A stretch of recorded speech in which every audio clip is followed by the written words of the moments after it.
Hi everyone, it's the Hodgepodge Witch. I just thought I'd do another video while I'm on a roll. Finally got into the swing again this morning, and I have gotten several decks since I was making videos for a short amount of time in the spring before life got a bit too hectic. And I've gotten several decks since then. I know I did my collection of decks, but some have been added since then. One of them is this one, the Universal Celtic Tarot, which this is a new. I just got this probably within the last 2 weeks, and I have not had chance to actually work with it yet, but it's something that's on my list now. I had also recently got the Hidden Tarot of the Hidden Realms, which I know is really old. A lot of people already had that. For me, it was on my list, my wish list for a long time, and I finally just bit the bullet, and that's the one that I've been working with right now, and I absolutely love it. And I made my, I wonder why it took me so long to make up my mind to get it, but I did, and that's the one that I'm presently using and getting to know. This one will be on my rotation, although because of the season with Samhain coming, and we're in October, this one may not get used right away, because I'll probably be going to some of my more darker themed decks that I just use during this time of the year. But I am looking forward to getting to know this deck, and it was on my pre-order for Amazon. It's a low Scarabeo. It comes in this, typical low Scarabeo box. Put it like right there. It's just the tuck box. It's not, I know Low Scarabeo has different decks now that they're kind of experimenting with different packaging, but this isn't one of them. Yeah, so it's just a simple little box. It comes with the little white book and, the art card, and these, I just use these for like bookmarks, really. Got enough of them. And yeah, so it's pretty simple. It's not, the book is the same. It's it's got the English in the beginning and then the other languages towards the back. This deck it's from Florena. I'm going to probably not say this correctly, forgive me. Florena Nativo, and the illustrations are by Christina Scagliotti, and I actually love the illustrations that are in this deck. When I saw pictures of them, I just knew that this was a deck that I was going to have to get. I have another Celtic deck, the Celtic Tarot by Christopher Hughes, has been on my list for a long time. I've gone back and forth on actually getting that deck, but I just wasn't feeling the imagery of that deck, and I've been very close to ordering it, and then I don't. But when I saw this one, I thought, yeah, these are some images that I can actually really get into. I love Celtic mythology. It's something that I have been studying, not to the point where I would say that I know everything about it. I'm really just the basics, because it's very, very in-depth, and it's a very rich history. I have several books on it, on Celtic mythology, and if people want to know which ones I've been, I found helpful or reading, I would be happy to share those on at some point as well.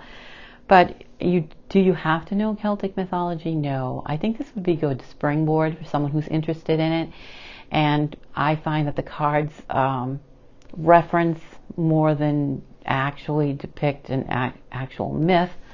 But I think the representation is something that could get someone to explore. Like if you come across a god, a goddess that you know nothing about from Celtic mythology that's represented, you can go off and find more about it, and then bring that information back to what the card is and see if it resonates or it doesn't.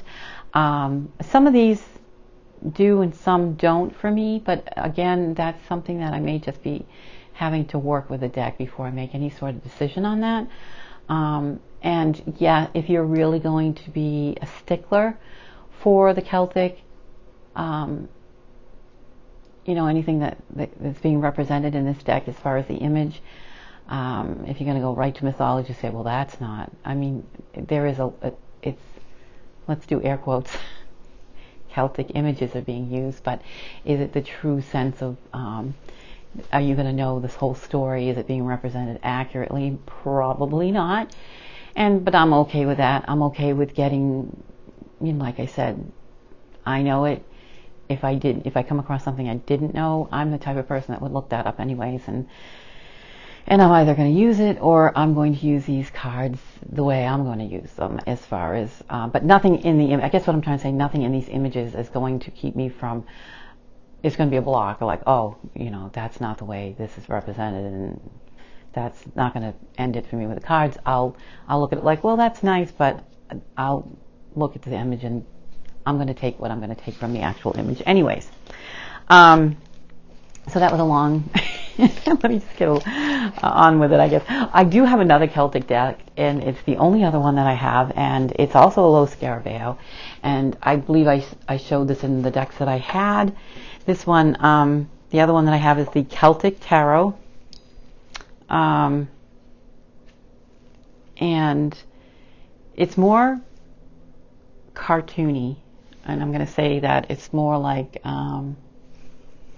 the artwork. It was actually done by two different artists, illustrators, and so there is a jarring difference between the person that illustrated the majors to the person that illustrated the minors. And the minors remind me of a comic book artwork, which that doesn't bother me because I actually loved comic books when I was a kid, so that doesn't bother me. Some people have found like the difference in the artwork jarring when I've heard reviews on this deck. It's not a very popular deck, and there was criticism on some of the images, especially I think the Morrigan. Nobody liked the way she was portrayed, and it is kind of, yeah, here's an example of what the artwork looks like in this. So, if you're not into that kind of artwork, then definitely that's not going to work for you. I should find a major. Sorry. Should have thought to do this before. Okay, well, here. Perfect. One of the perfect. Neve. Totally relate to that goddess. But the artwork for the majors, as you can see, here's another one, Emer. A little bit more rich, I think, and like I said, more like a painting maybe. But here's, but then you come to this, the Nine of Wands, and it looks like something out of a comic book. It's got the bulging muscles. For this deck, though, you are going to get a lot of Celtic, like the people that are, say people, gods, goddesses that are used in the stories, the Celtic stories, are I would say represented quite well in this.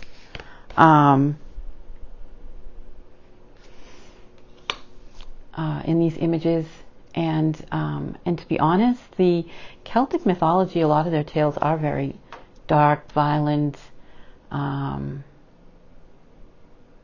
It's telling the history of a people and the warring factions. There's a lot about fighting and the gods. Just kind of like with all gods, I think, mythology, whether it's Norse or Greek or gods interfering in the ways of man, and gods living among you, the Tuatha Dé Danann. So it's just in that aspect, it's when you think of mythology, that's what it is.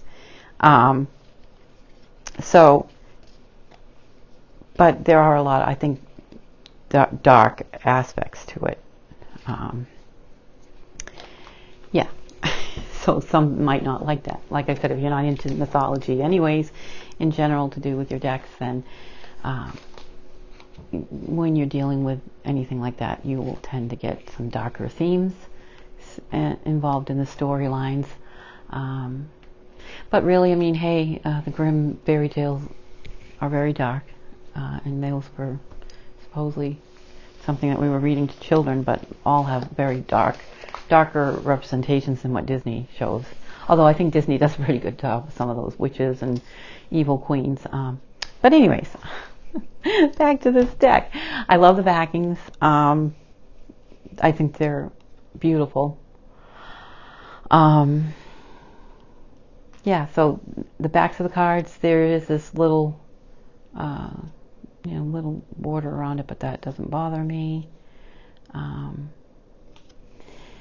So, yeah, let's get right into the review. Like I said, this is just a quick review, just my quick thoughts on it, because I haven't worked with it. Okay, so the Fool in this deck is a leprechaun. And for many probably won't even think of the leprechaun as a true Celtic myth, part of Celtic mythology. I believe it was referenced in a story. They're considered a fae, shoemakers, with a pot of gold, and if you catch them, then you get your 3 wishes. And I'm sure everybody thinks of those movies now, those horror movies of the leprechaun. Rumored to be kind of part of the, I guess if you're going to keep it within the Celtic mythology, the Tuatha Dé Danann. I think it works for me for this, the kind of walking across a rainbow on your own little journey, starting a journey, and it's got that carefree adventure kind of feel to this card, so I'm okay with it being a leprechaun. Like I said, it's not, to me that's like you're looking for a pure Celtic mythology. You wouldn't really think of a leprechaun right away in any of the Celtic stories, mythological stories anyways. But yeah, it works. I think it works as the Fool. The next one, the Magician, I think it's got a good representation with the Druid. There's a deer in the background. It's got the goblet, the triskel, the sickle.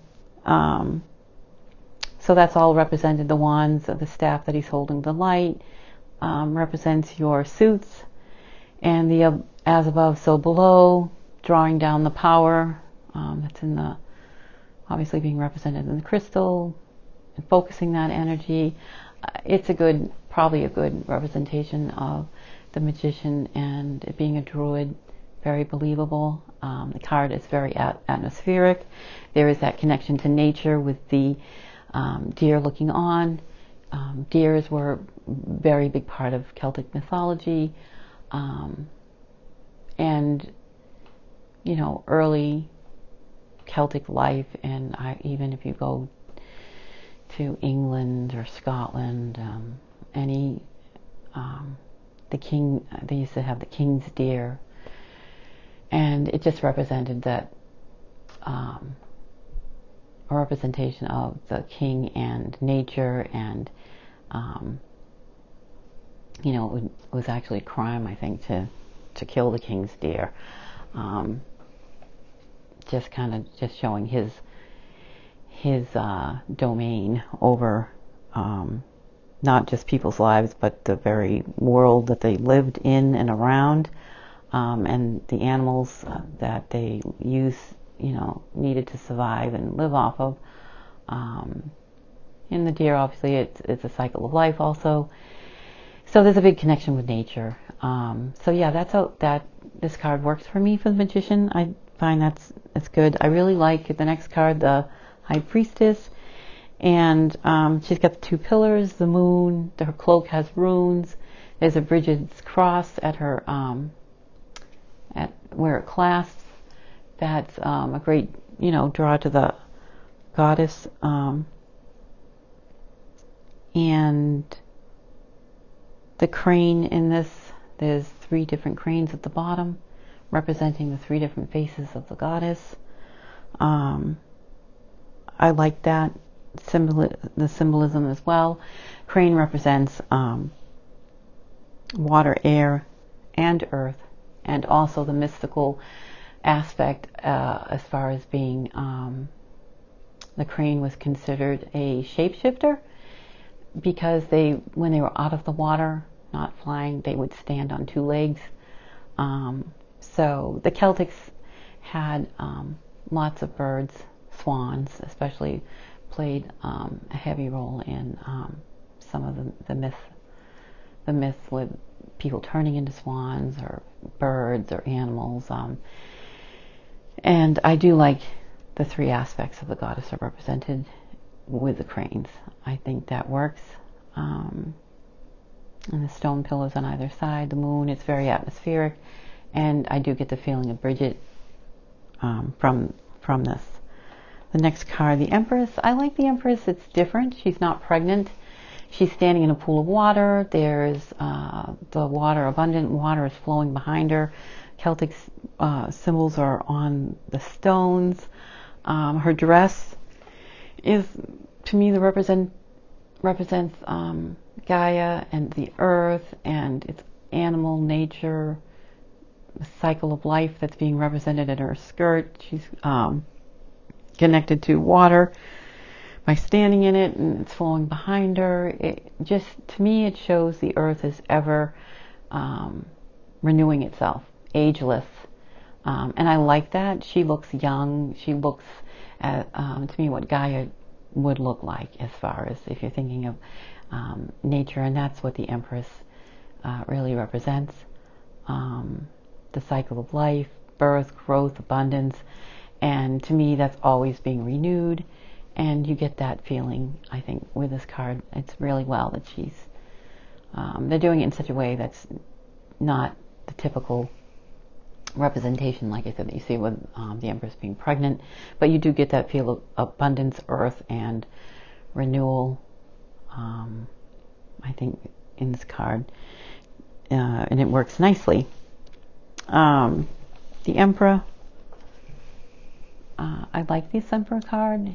His throne, the oak throne that has deep roots that he's sitting on. These behind him look like antlers, again tying into the deer, nature, the cycle of life. You get the sun behind him, his sword, which is the slebua. I'm not sure if I'm saying that correctly, but that spear was really the spear of Lu. You can see he's wearing on his head also that makes me think of Lu too, of the deer.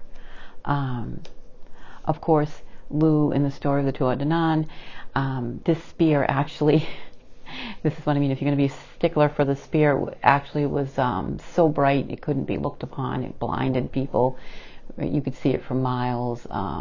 There was a force in it. It was more like alive on its own. Like he was the only one that could control it, really. But normally it had to be chained and doused in water to keep it from. It makes it sound like it's a heat-seeking missile, which maybe, who knows, maybe that it was. Who knows how strong the magic was back then? But yeah. So I mean, if you're looking to say, well, that's not represented as this, loose sword, because it's not being represented as it would have. He never would be able to sit there so casually. Even for him, it was a struggle, I think, to hold. But yeah, for me, it works. I get the idea. I can look that up and find out more. And like you said, in the little white book, it just hints at it a bit. It doesn't. You don't really know what that sword is. But I think it's a good springboard for someone to explore different parts of Celtic mythology that are represented in the cards that you may not know. So yeah, I think it works. I like the imagery, and for me the card works whether you know anything. I think that's the other thing, whether you know anything about Celtic mythology or not.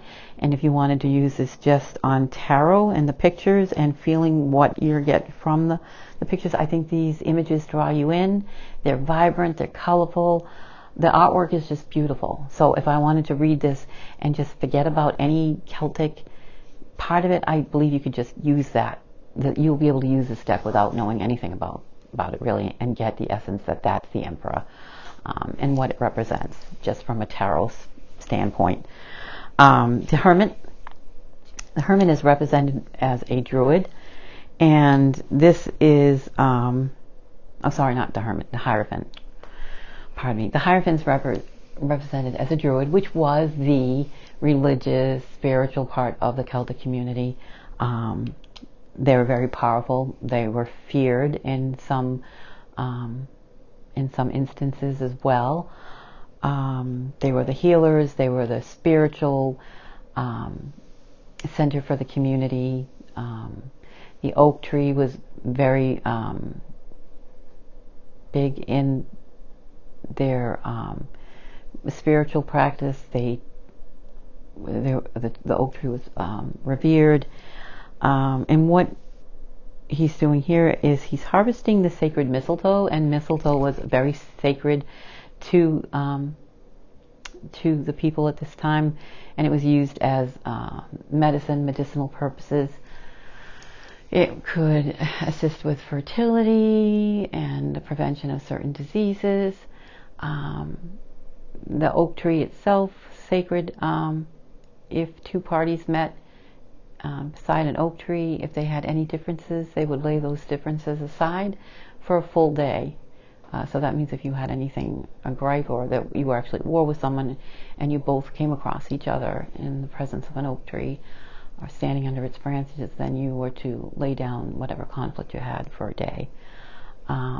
Justice and any sort of laws or reprimands, I guess, also were done under the tree as well. So this was a very important part. For the longest time, when the Catholic Church was trying to, or I should say Christianity was trying to, not take over. Well, I guess they were trying to take over. Let's be honest. Influence people to follow. Mistletoe was actually outlawed because of its strong connections to the pagan faiths. It was such an integral part of their worship and their lives. And then, from what I've read about mistletoe, it was, how did it become the thing that we kiss it under? You kiss people under the tree, under the doorway, or wherever it's hanging. And I think later that was brought in, and it had something to do with bouquets of mistletoe. If you got a bouquet of mistletoe, you could kiss as many berries as there were, and then when you came to the last berry, you were done for the night, and of kissing people, I guess. And then it became, have unlimited chances of kissing people, it's better just to hang it up somewhere, and so it kind of evolved from there. At least that's what I've read. But as far as this deck and them using the Hierophant, that's why. The Druid was the spiritual leader of the people. Harvesting this berry was very important, and mistletoe is a parasitic type of plant, and it grows on other trees. And so yeah, that's the Hierophant. The next card is the Lovers. I like actually the Lovers depicted with this with the three people, and there's some other decks that do that as well. I actually like that. I mean, everyone gets the two people lovers, but if you want to be in more depth with what the Lovers card can mean, I kind of like this representation of it. This actually is it's representing Cuchulainn, who was a Celtic, you could say hero. He had godlike powers as well in his abilities. And the woman in the front is Amira's wife, and the woman behind is an elf, Fond, and she was obviously and his wife's got the knife. She's probably about had it with him and the elf, but the elf, Fond, does leave and go back to her own realm to leave them, to get out of the threesome, that's the conflict of not unrequited love, but, interfering with the marriage of Cahulan and his wife, and just the conflict that can cause. As far as the lovers, like I said, I think it's a lover's card that I can see that you can get a lot more from than just two people. And love is obviously complicated enough. And I think you can see when this card comes up, just in different. I'm really going to look forward to reading with it, because I think it would give if this card comes up in a reading, you can look at the complexity of relationships, and that they don't just affect one person. They affect more people. So I think there's different ways you could read that card if you're looking at this image. But from the Celtic myth alone, I think it was a good choice. It does draw from that story. The next one, the Chariot, and that is Cahulan. Cahulan did all of his fighting from the Chariot. He was known to get into a frenzy, kind of a frenzied state, when he would actually metamorphose into this like beast. And at the end of the battles, it would be hard to get him under control, where he would be a danger to like anybody. I do believe, though, like in the myth, his chariot was actually he would fight on the chariot, but he actually had someone that was driving it, like a charioteer that would be driving this for him. But here it shows him, and you can see the speed at which he's moving. I think it really, you get from this picture the amount of power that is needed to control. Sometimes I think the traditional representation of the chariot does show, calm. If you're thinking of the Sphinx that are usually shown sometimes in the traditional deck, you're not necessarily getting the motion and the ability that you're controlling something, and you need a lot to rein in and keep a hold of this energy or whatever's going on. When the Chariot card comes up, you can see that there, the struggle to keep those horses in line and on your path. You have the ability to do that. I like the stones in the background, which I think is, representing the spiritual part, the connection to the gods, things that are sacred. Battles were fought for gods, goddesses, and men were, tied up in that, in the wars. And I think that's represented by the stones too. But yeah, I think it works as well. The Strength card I really like. Shows the bear. The bear is being led by a very thin chain. It's the goddess Artio, I think I'm probably not saying that right. Artio. I don't know. And to me it shows that she's got the apple in her hand. She and the bear share a tattoo on their face. I think I like this because it shows that strength is, she has the control, but it's like a mutual, the bear is being led by her willingly. I think you can see that there's a mutual respect. There's also showing strength, not just in strength as far as physical strength, but strength is also mental. So there is a mental strength that we also have, and an intelligence with that. And I think this card represents that strength is physical and mental, and you can overcome your weaknesses with using your mind, and I would say like thinking outside the box. Like there's more to sheer force, and sometimes it's behooves you to use your mind a bit and approach things from a different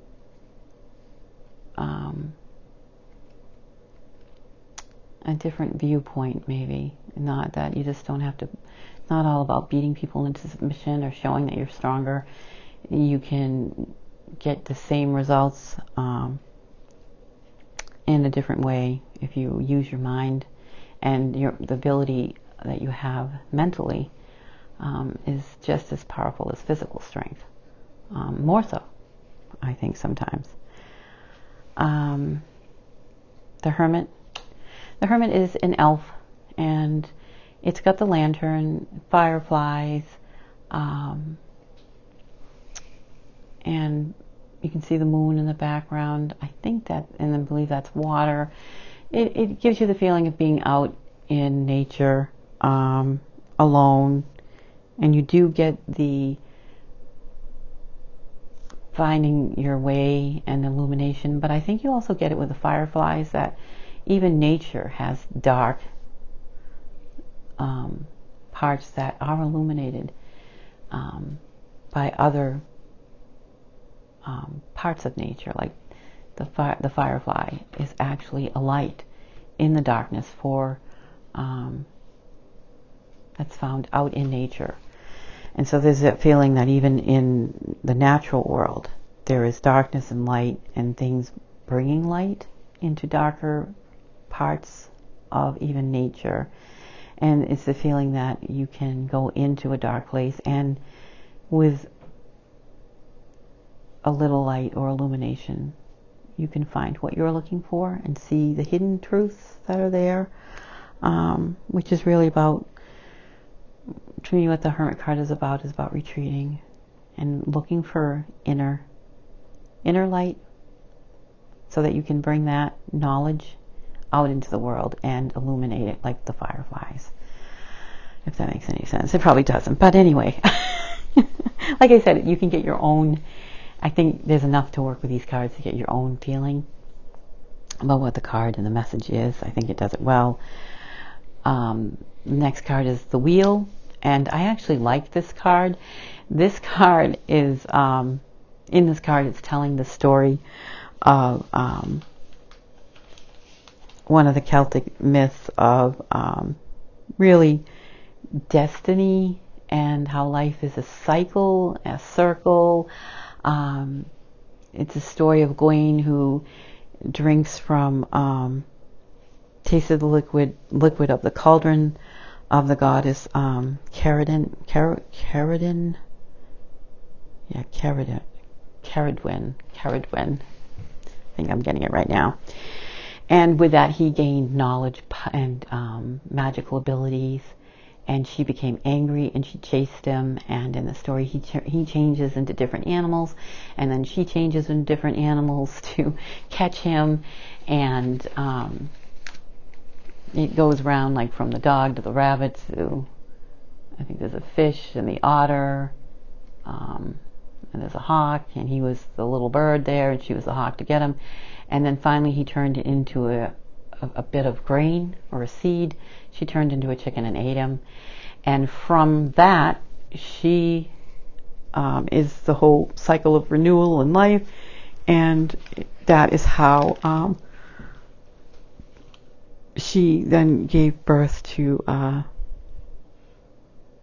Talzian.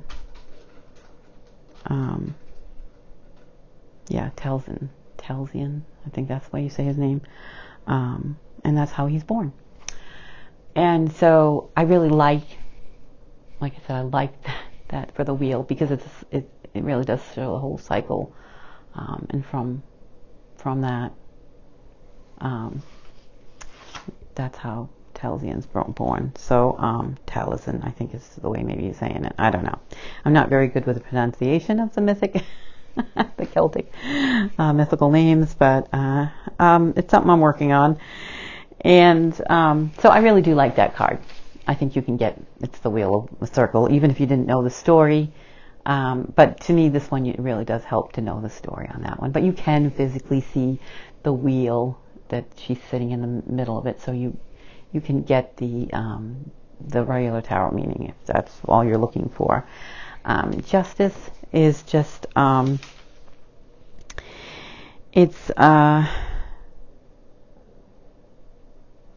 I think, like I said before, the tree was a sacred place to meet under a tree, to for spiritual, religious guidance, but also community guidance and anything that was affecting the community. If there had to be a decision about different parties or any sort of justice that needed to be decided, it was, this is the spot where it was dealt with. So the justice card is a good representation of the balance of the scales and the sword of justice and the tree in the background. So, yeah, I like that justice card as well. The hangman, I think, is great. It's the green man. He's holding a golden acorn. The acorn was very sacred to the Druids, and they used that as a way of having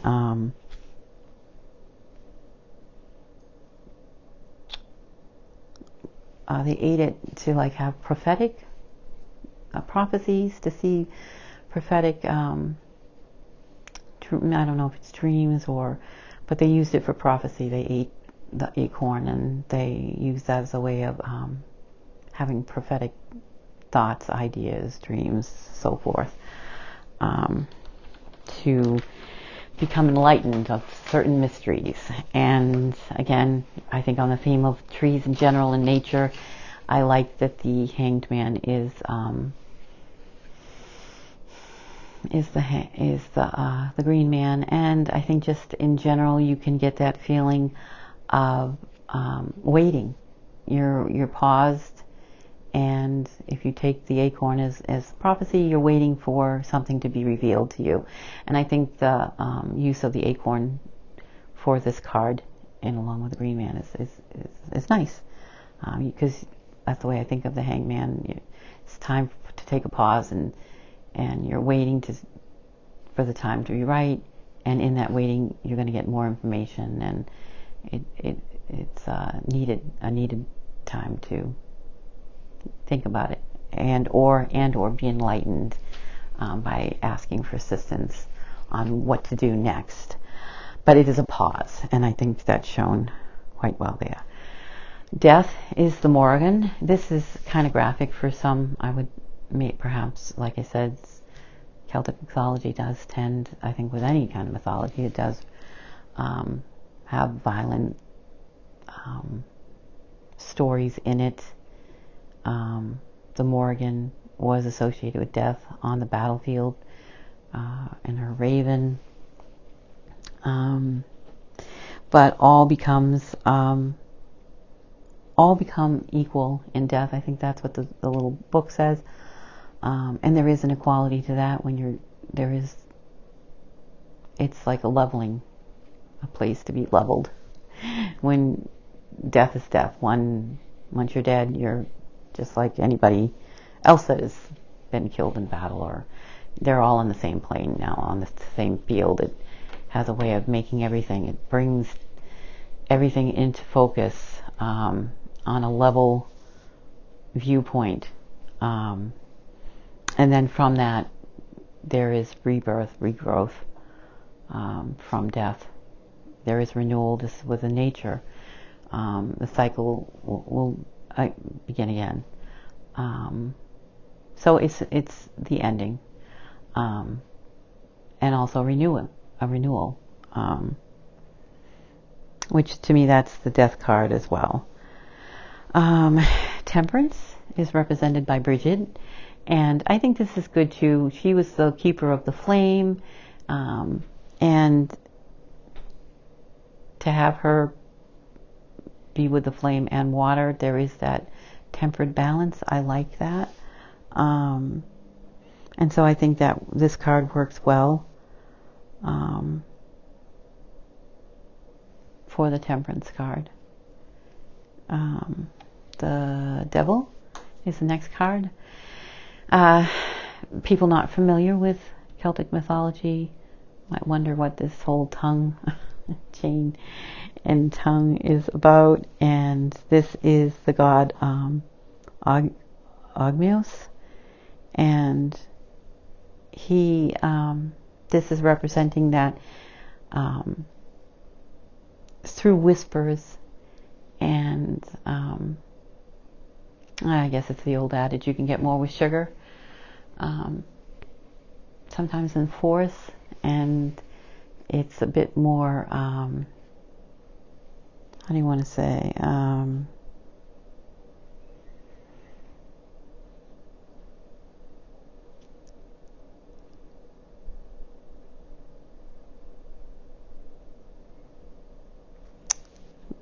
being persuasive, a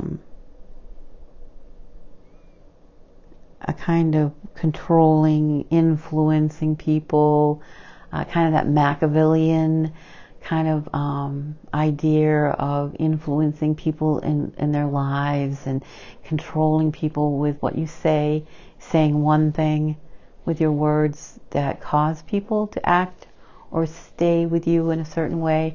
I think the seduction of playing on people's sensitivities or wants and needs and keeping them tracked. They're not held there by force. The chain is very thin, but it's connected to his tongue. In other words, by his words, by how he is persuading them. And it can go into, to the devil for me, if you think of addictions, things that you're maybe not looking at clearly, that you're hanging on to, dependent on, not letting go, either because of a mental connection to them, emotional connection, or an actual physical, if you're going to talk about addiction, that your life is focused on that, and from that, that's all you're only seeing a part of life. You're not the whole picture, and you're limited, and your scope is lost and controlled. But you have the ability to break free from that if you, become more centered in yourself and not on another person or another thing. So I think as the devil, this Celtic god is a good representation for the devil. Because he was a very big persuader. The skill of using words and deception to keep people on a certain path so that they could be used. Smoke and mirrors, that kind of thing. The next card, the Tower. This is not like a normal, there's no people falling. There are skulls in the actual arch. And you can see the Celtic symbols in the arch, so it's being hit by lightning and it's crumbling.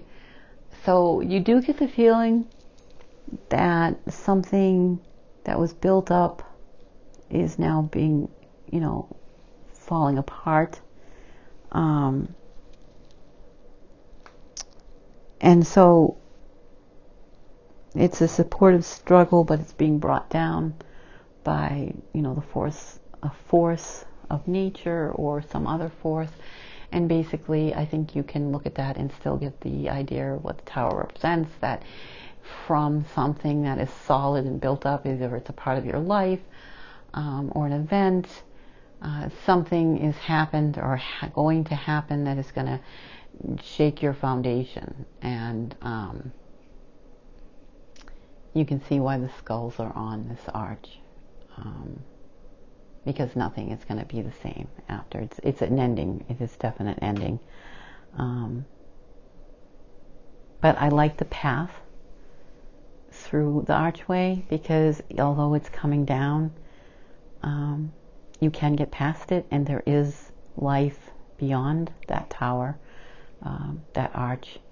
But it is, as with life, we're all going to have moments like this. We're going to have moments where some structure that we have built up is not going to stay standing for whatever reason. And the important thing is to remember is that it's an ending, but there is a way out, and there's life beyond this. and you'll go on to build other arches and other support systems. But yeah, I like the fact that it is showing that there is something beyond it, beyond this event. The star, I think, to me it's a typical star card.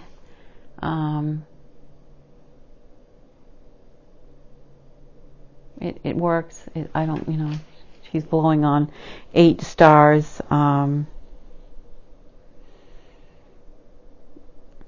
Representing infinity, and yeah, to me, I think it's a good representation. I like it. It's a card that I think works well. I like the colors. I like the Celtic symbols on her body. Yeah, the moon card. I like it's the moon goddess Arianhord. I'm probably not saying her name right again. I apologize. And it's fertility. She's known for the silver wheel, where she weaves water. She's associated with water.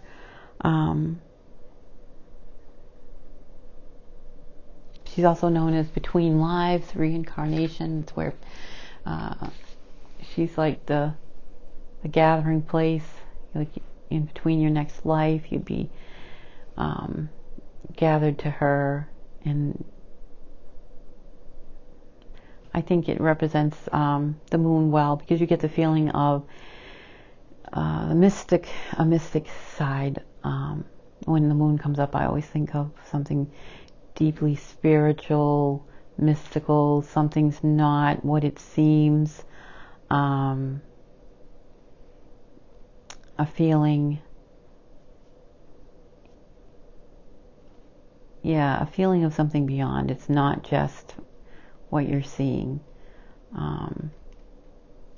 There's a deeper meaning behind it. So when the moon card comes up, and it could be even maybe your belief or an actual event or something, but I think it does lend itself to a situation where you go internally and there's a mystical kind of connection or answer to what's going on.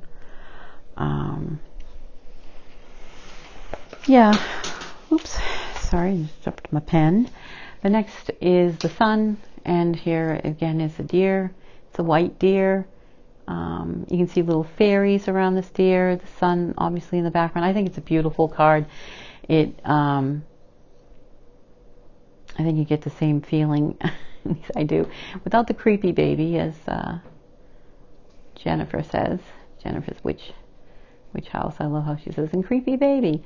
Yeah, no creepy baby here. It's a beautiful deer, and I like it. I think you can see that it's completed cycle, abundance, spiritually, everything's going well. It's an okay. If you get this card, then whatever you're focusing on, it's the outcome is bright, and I think you get that feeling from this card. Judgment is a dolphin. This is a Celtic legend as well. And let me see, I can't remember which god this was. The god Mannanan, god of the sea, and I believe it's the god that the Isle of Man actually is named after, this god, and basically a sea god, and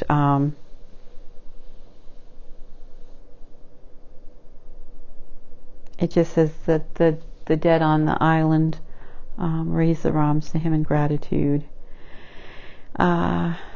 So it's finding a peace in ourselves and in the world, not so much being judged, but again, a completion, a connection from this life to the next, and moving on in spirit. So I think, this is again if you didn't know what this God was, you'd be probably maybe a little confused on that card as far as judgment.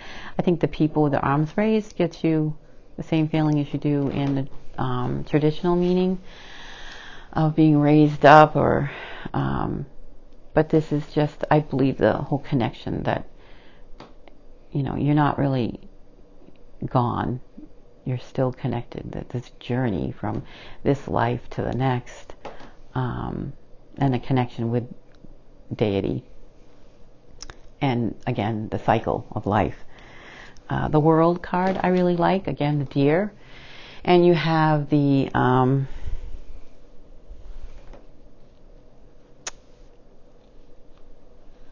animals represented, and it's there is a Celtic, I think, a verse where it talks of 3 ages of the deer, the age of the eagle, and the age of an oak tree. And you have the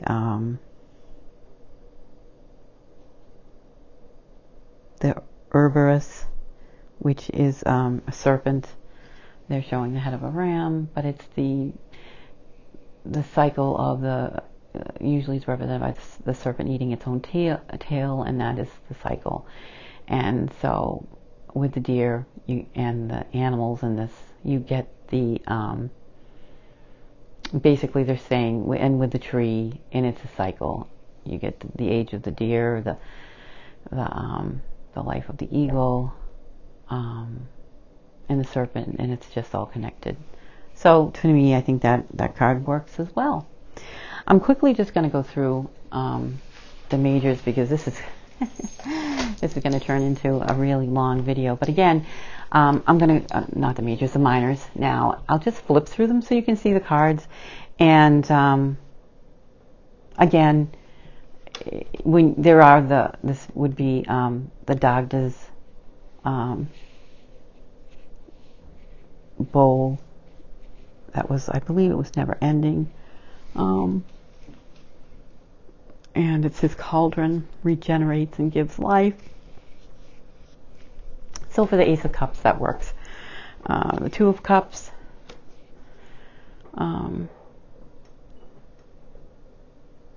It's the goddess Maeve, I think this is, consecrating a young king. And it gets into the whole heroes games and marriage, and that connection to spirit, and the way our lives are revolve around that connection to nature and spirit, that it's all connected. This is the Three of Cups, I think, totally just the feast. This is obviously Beltane being represented. That's, I think, perfect for that. Four of Cups. Just, again, I think you can have your eyes closed to what you have, what's there.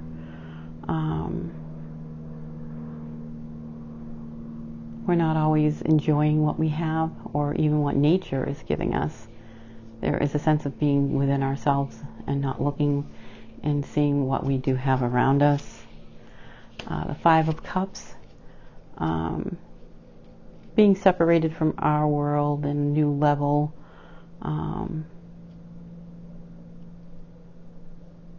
Turning over a new leaf, I would say. And I think that's what the book says as well.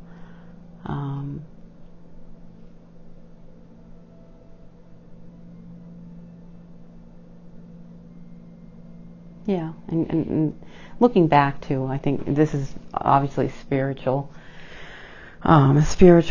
reminders to us. Maybe not so much losing sight of that. Six of Cups, I really like this. I like the fairies. I like the little fairy homes. And I just think you get simplicity, the children playing with the fairies. Seven of Cups, there's a lot of dragons in this deck, and I just love dragons. Guards over a treasure. And we'd like to get this treasure, but we're not going to get that away from the dragon, let's be honest. That's not going to happen. So I think that's a great representation of that card. Eight of Cups. dreams coming true, drives us to seek new challenges. And I think you get that, you're kind of moving and weaving through. I love the way the moon is there, and there's this feeling of moving forward. Nine of Cups, I really like that she's pregnant in this, so again it's showing just bounty, life, and everything, growth, spiritual growth. I love how the Celtic symbols on her dress there. They're beautiful cards. 10, just again showing abundance, part of nature. I like how they're in front of the tree. The tree actually has the face on it, which makes you really think of it being alive and having the spirit in it. 10 of Cups, I think you can pretty much see that's a bountiful cup. The Knight of Cups, oh, actually, probably should have been the Page, sorry. The Page of Cups. Finn, who caught the salmon of knowledge. Nature speaking to us. There's still a huge feeling of getting something from nature and a connection to nature, and that the spirit was within everything. And even the salmon having this, and him acquiring the knowledge from the salmon, that whole story, I think it works well with the Page of Cups, the Knight of Cups. I think you really are getting, I like that they're keeping the feeling of the water with the Knight. You can get the motion. It's a Kelpie, and it's clear. It's like a crystal clear water. And it's just a feeling of movement. It also, I believe, is a symbol of protection and keeping us protected, which I think that's what the Knights are anyways. So, and you're getting that flow through the force of water, and the power of movement is actually felt, I think, in that card. So I do like that for the Knight. The Queen of Cups. Chanda is the wife of the god of the sea. Water is her element. And water birds are like, you can see a little puffin, I think it is. Also represented the starfish. I think you get that feeling of the ocean emotions with the Queen of Cups, and that's, I think, is represented well. The King of Cups, and here in the King of Cups, it's interesting. He is land. He sits on the hollow of a tree, and the cup's being filled with dripping honeycomb. And it's a cup for bees, and they were thought to represent, beeswax is meant to represent perfection, which that's noted in the book as well. You do have the stream of water, though, that's winding around in the background.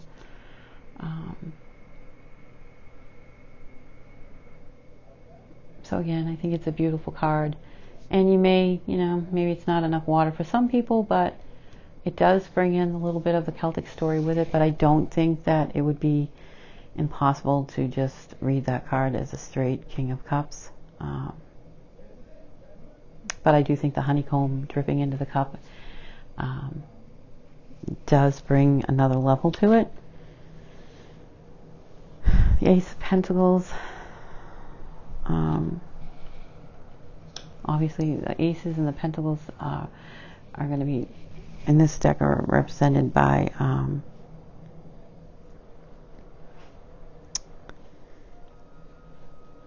kind of more like the well, I mean, for the ace anyways, it's the spirit, I think, spiritual. It's showing the standing stones. The standing stones were such a huge part of the Celtic spiritual connection with druids as well. The central triskel, and it's just good luck, a beginning. And the pentacles are all about abundance, wealth, good luck, fortune. And I think that shows that. It looks like very fortuitous, with the sun coming over the open space, which would be very sacred to them. Two of Pentacles, I kind of like this. I like the crone. It's almost like showing three aspects of wisdom in women, and I like that. Spinning was obviously a very integral part of life, and this is really representing like the infinity symbol in life, and the thread and the balance between life and spiritual energy. I think that's it's a nice representation. Three of Pentacles, just druids and magic, I would say. You know, they always say, like, how did those stones get there? Well, there's your answer. No, I'm kidding. The druids just floated these things and already made in a circle, and they just lowered it into place.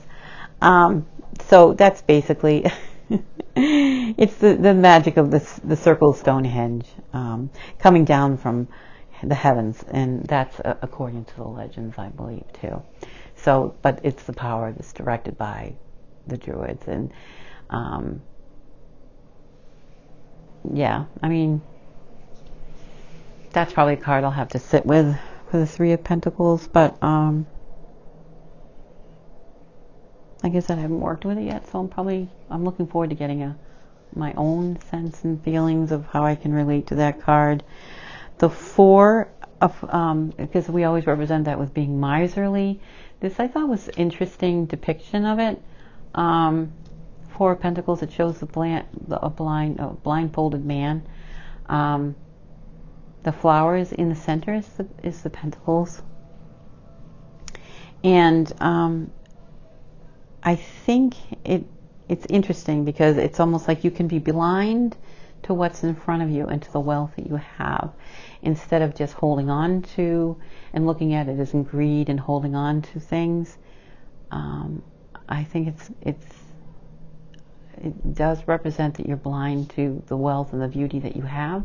You can't see it, that there's a value to nature, to the connection with the earth. Sure, the flowers have the pentacles on it, which you can relate to actually abundance, but also the fact of the four, which is missing, is the fact that there is more to life, and there's a beauty behind that, and you're not seeing it. You're blind to that. You're blind to the natural beauty and the way of the world and our connection to it, and you can't see that because you're more focused on physical things. You know, money, homes, all that stuff, and the natural and the spiritual gets lost. Five of Pentacles, which I know Simon always looks at the Five and the Hermit. Five of Pentacles I thought was also a good, different representation. And I think it's in the midst of this. You've got a woman sitting in the pouring rain. You've got the Celtic symbols like kind of floating around her that represent pentacles. You have a skull, you have a fire that is just barely smoke because of the rain, and yet you have the moon that's illuminating between these two hills. And I think it is that it could be I think it's more of showing, instead of it's not just physical, it can be poverty, can be a mental aspect too, and that if you can lift yourself up above what you're actually in and see and focus on the moon, and that there's more, there is a way out. It's not as bad as you think. There is hope. And you can enjoy the smaller things, and don't let some of the harsher aspects of life keep you from seeing that. Yeah, so I think that works. I personally like it. I think it's a beautiful representation of that card. Six of Pentacles, just being generous, giving. I think passing on what you've earned. I think that's a lovely card, and it shows. I like how it's got a little fairy involved in there too. This one I love. I just think this card is the cutest ever, and it shows the little baby, and it's being what would you say, entertained or distracted by these little goblins. And it's just a wonderful representation of like childhood innocence.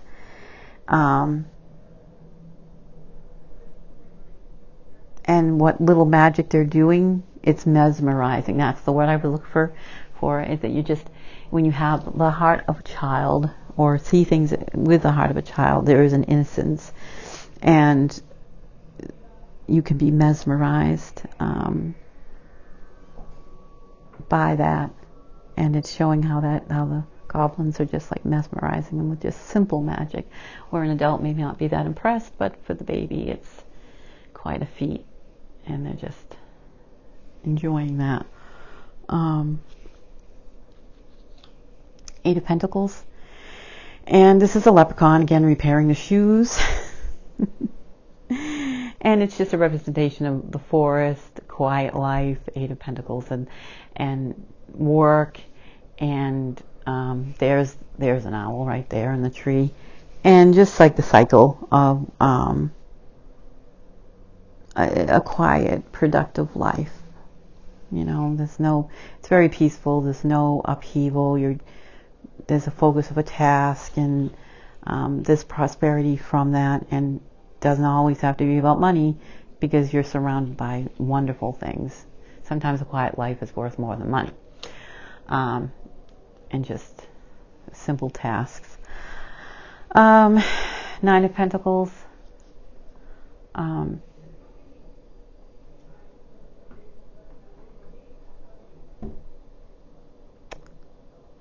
Again, it's Bridget in this one. And just harmony coming to her. I would say there's kind of a spiritual note to this. Come to her and there'll be a sense of harmony, and that's what she's representing. Ten of Pentacles is Govanu, the blacksmith, forging a triskel, and it's just working in the community and this and work again, and there's a kind of harmony going on here. Again, let's do Page of Pentacles. The Page of Pentacles, just an elf comes out and is levitating the symbol of balance between the energies of nature. That's a controlling of that. Knight of Pentacles, an elf riding a dragon. Harmony with the elements, because you've got rose petals here, and there seems to be a connection of air, earth, with the dragon, fire. Queen of Pentacles, the colors of the earth, the snake, in this wisdom. The snake is always associated with wisdom. She holds the triskel, and it is and there is a field of energy from the earth through her. King of Pentacles, again, very, very beautiful card. And again, this is King Concobar, I think, Concobar, surrogate father of Cuchulainn, and there's 3 golden apples, symbol of balance and wisdom, and I think you get that. Ace of Wands, beautiful. That's a beautiful card. Om signs are also there on the wand, which is really neat. It's magic and nature being bound together. I think that comes across really well. Rites of fertility. This reminds us of Imbolc, straw dummies, setting them on fire. Yeah, the burning of the fires at Imbolc. The wands, 3 of Wands. again, you have up here a silver doe, so a deer, and just you're on a path, and that's what you're aiming for, moving forward, an ideal and a goal. Four of Wands. This kind of reminds of the Feast of Lunasa, and it's love and nature, going forward between your looking out beyond where you are and moving towards a goal. The Five of Wands is with dragons. I said there was a lot of dragons. And it's just, this can be sparring, it can be confusion. And I think that card, it's represented well with the dragons and the elves fighting. This makes me think of Legolas, and definitely we've got a bit of Lord of the Rings action going on with these two. Statues in the background. And this is just the Tuatha Danann, and leaving the borders of their world and following their leader, order, and tradition. There is a feeling of when, definitely from the Lord of the Rings, when the elves retreat, moving out into their own world, following a tradition. This one's kind of funny, the Seven of Wands, and unequal struggle if you're fighting against invisible beings that are pretty much pulling at your hair, and but the struggle is real. Eight of Wands. This is Matcha runs and beats horses, speeds.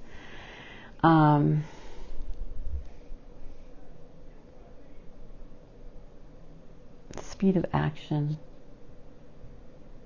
You can see the horses in the background running. So it's a very action.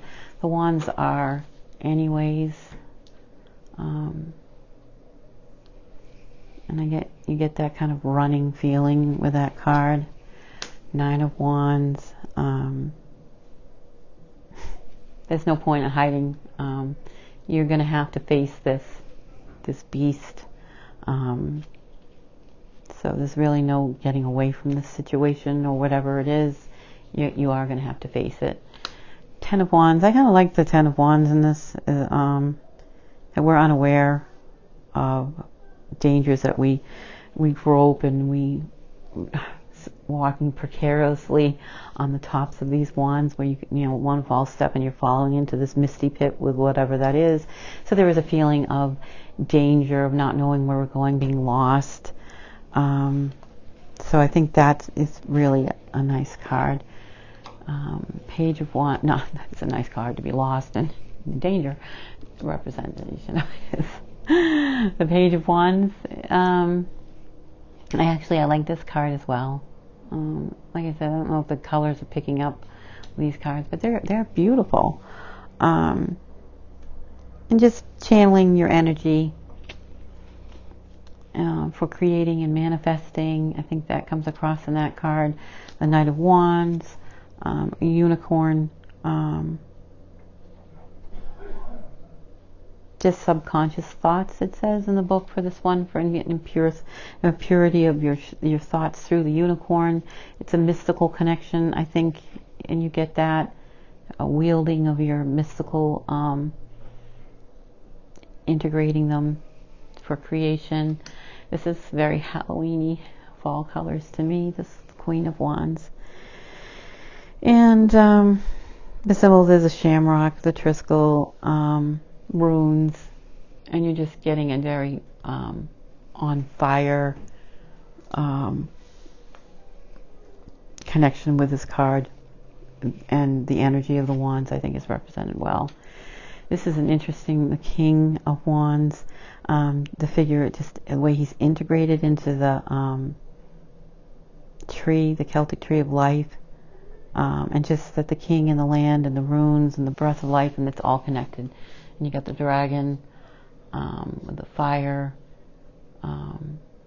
So you get that whole energy that the king has, control and power, and uses all of these forces.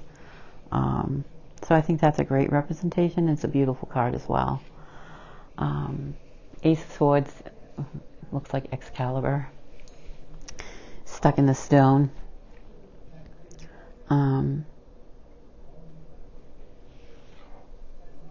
And the way the light is shining on the sword. This is the Two of Swords. This is another one for the Celtic myth that goes with this. It's a pain of suffered loss. Bridget lost her son, and half her face was ruined in tears, and I think that that's a Two of Swords we can get. Same for the Three of Swords. I think this is a great card that just, instead of showing the heart pierced with the 3 arrows, you can feel the loss of her loved one,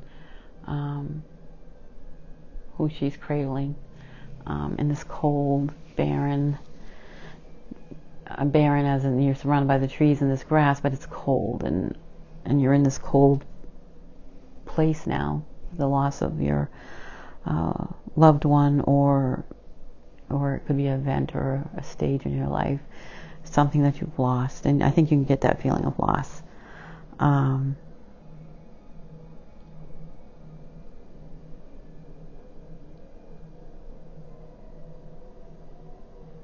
And everything, I think there's also, you can get the feeling of, with this card, is everything is frozen. I love the snow and that it's cold, and for this point in time, she is stuck right there now in her loss and in her grief, and that's basically what happens when you experience something like that.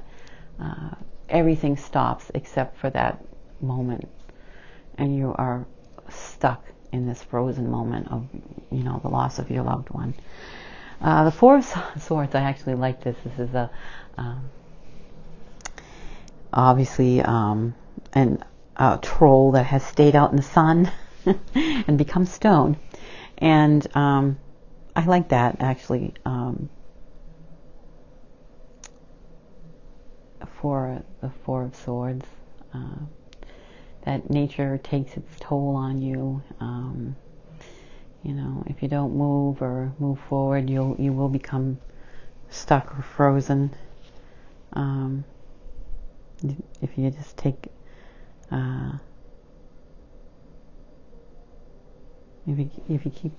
if you don't move forward and you fall behind. Five of Swords, it's showing how a warrior is chasing an adversary, and if you see in the distance,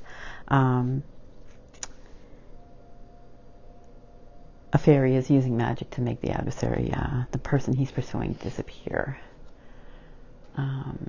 Six of Swords, it's Arthur, his last journey to the island of Avalon, and where he will return when he's called, and all the swords that are in the water. Again, I think that's a beautiful card as you watch Arthur go off into the mists of Avalon, and wondering when he will return. Think someone would have called him by now. Seven of Swords, the dragon. Just love the dragons. And this is just really the dragon's breath is hiding the camp, and that this is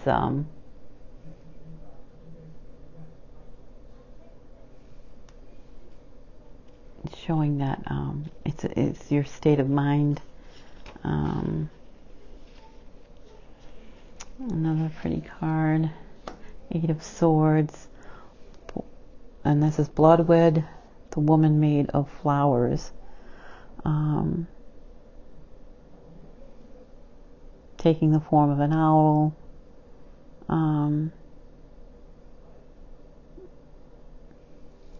Represents the struggle of the Holly King, the Queen of May, and that's also a beautiful card. Again, relating it to the Eight of Swords, that's probably where when I start working with it, I would be more in tune to it, and not just the story of the person in it.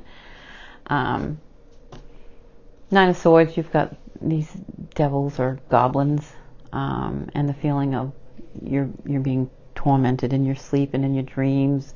Something's bothering you. Restlessness, worry. I think you can get that from this card. You're kind of isolated and alone. And again, you have the little patches of snow, so it's a cold, dark place. You're being tormented, and not so much. It's inner. And this is the 10 of Swords, and that's Cuchulainn, and he tied himself to a rock so he could fight to the bitter end and not fall. And that's, to me, it's a good depiction. It's the end of Cuchulainn, and whatever you're facing, or whatever, when this card comes up, whether it's a personal or something going on, it's done, over. Stick a sword in it. This is the end of the road. And I think you get that feeling from that card. Oh, somehow the knight's got in front of the pages. The page on this is an elf, and just bearing a hawk on the arm. And the bird is representing air and freedom. This card, the Knight of Swords, the 3-horned beast, and it's a bull. It's a symbol of strength.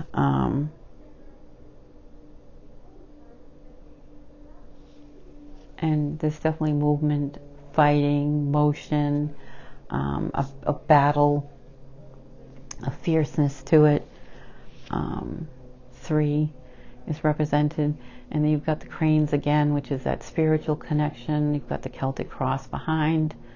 The Queen of Swords, again, frozen throne. And by playing the harp, the music, she's creating the flowers around the coldness. There's still life that she's creating.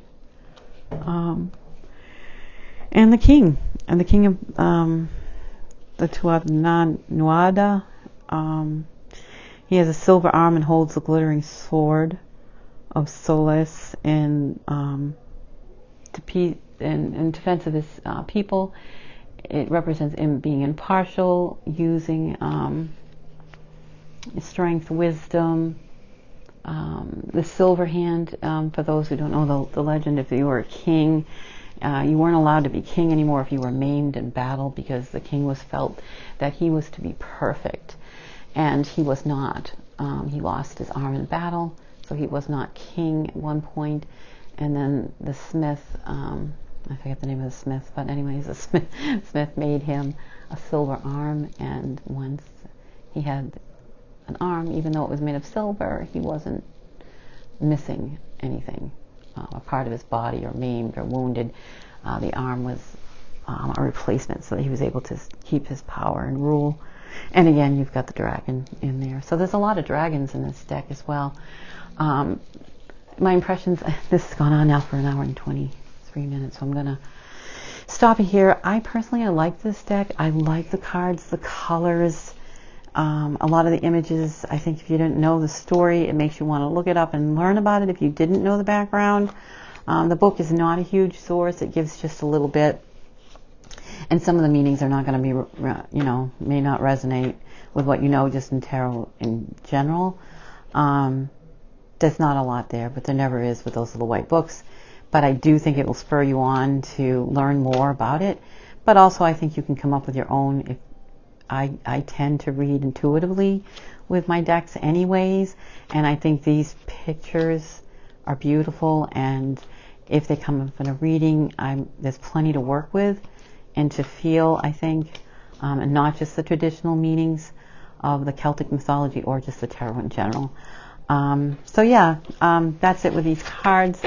I hope you enjoyed it. I hope it wasn't too long, but I really thought they're worth taking a little look at and just discussing. I really can't wait to work with them, but like I said, it's probably going to be after Samhain, because right now I'm heading into my decks that are more in theme with that time, and then I'll probably be moving on to this one because it is a passion Celtic mythology, and I do enjoy the images. I think the deck is well done, and I think I'm going to enjoy working with it.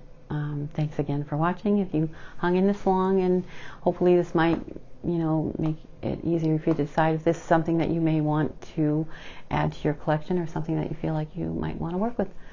Thanks again. Bye.